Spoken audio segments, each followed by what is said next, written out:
В Республике Коми продолжается режим повышенной готовности. Коронавирус пока не побежден. Более того, он мутирует и очень быстро распространяется. В общественных местах необходимо носить маски, перчатки и соблюдать дистанцию. В Республике Коми ежедневно выявляются около 300 новых случаев заражения ковидом.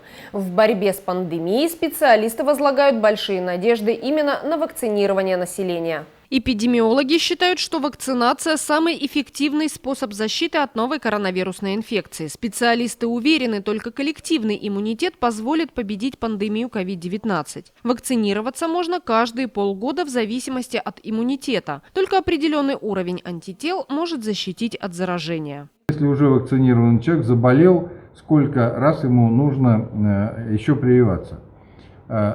Тоже существует такое уже понятие, что либо после прививки, либо после заболевания все-таки нужно через 6 месяцев смотреть уровень антител.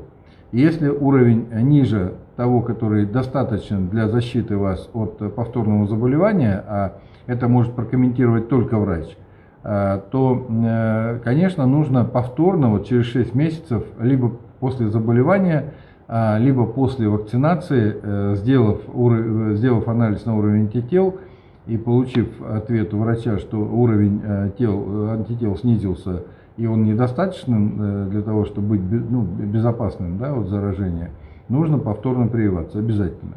И в этом смысле никаких ограничений нет. Да? То есть человек может прививаться через каждые полгода, это абсолютно нормально. То есть здесь противопоказаний по количеству ревакцинации нет.